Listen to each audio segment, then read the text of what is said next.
Hey there, and welcome back to The Wandering Wind. Today we have some awesome stuff to talk about. And first of all, I want to talk about my top 5 favorite things of all time. Now, today I'm going to be talking about my top 5 favorite books. In the coming days, I'm going to be talking about my top 5 movies, my top 5 video games, video game consoles, etc. But today I want to talk about specifically my favorite books. Because I tell you what, books are awesome. You know why? Books help you learn. But more than that, books help you explore worlds, entire worlds, in the confines of your mind. You don't need an electronic gizmo or gadget. You don't need a video game world. You can just create a world in your mind with the words from the pages of a book. And today I want to talk to you about my favorite 5. First up is the Percy Jackson series. This was an awesome series, and it has a follow-up series called The Heroes of Olympus and then also The Trials of Apollo. And this closely follows Greek mythology set in a modern day era. So we have the heart of the West moving from Greece to America. We have gods and monsters and demigods and the ancient powers that came before the gods of Olympus, the titans and the giants and the primordials and everything. It is awesome. The characters are really relatable. The action is always paced at a very good rate. I really think that this book series could have made blockbuster status on the big screen. In fact, the first 2 books were given a screenplay and were given films, but unfortunately it looks like we're not going to have any further filmmaking in that series. But damn, that was a good series. Next of all, we had the Harry Potter series. Now, if you don't know about Harry Potter by now, you've been living under a rock since the 90s. But Harry Potter is definitely one of the best of any young adult writers and even children's writers' works. Harry Potter explores a magical world unlike many others in that the world is so believable you feel you could travel to platform 9 3/4 yourself.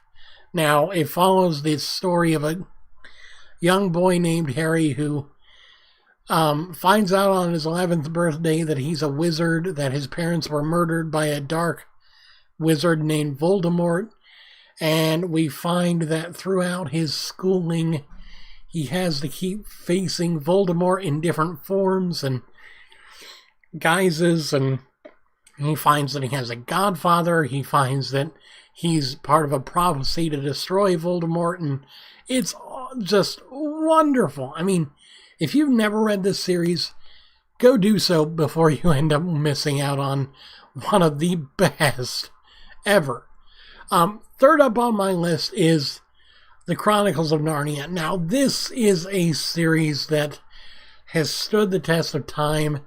It has been highly acclaimed by several publishing houses over the decades that it's been out. Written by C.S. Lewis in the, I think the mid-1900s. I'm pretty sure mid of the last century. This series really explores and allegorizes the Christian story, the Christian narrative of God and man reconciling one to another. And really, the magic and the mysticism and the symbolism in the books is just on point. I mean, really, you have not seen a better book series with an allegory like this since the works of J.R.R. Tolkien, and I'll have that further on in the list. But wow, this series is one of my favorites. And then at number 4, we have, right afterwards, we have J.R.R.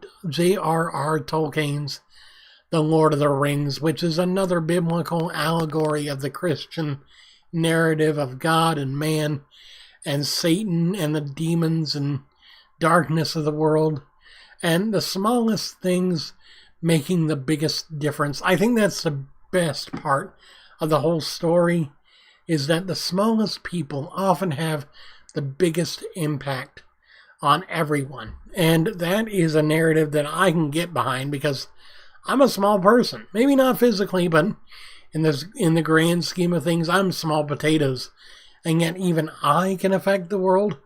Wow, that was always a very close to home message that I took away from the series.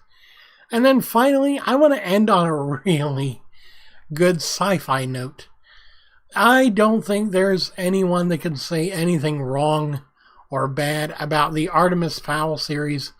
And wow, what a series.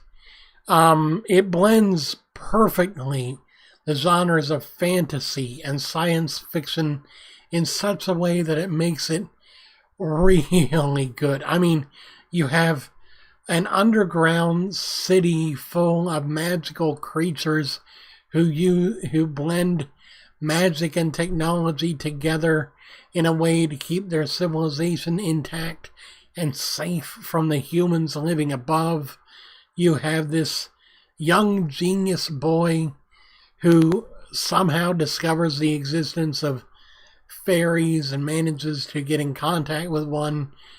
Over the course of the series, he continues to have run-ins with the fairy folk and the fairy people, and it is just awesome. It's a lot more complicated and a lot more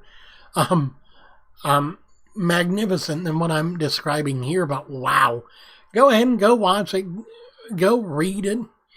Go experience it in any shape and form you can. And all of these books are available as ebooks now, and you can get physical copies if you like that.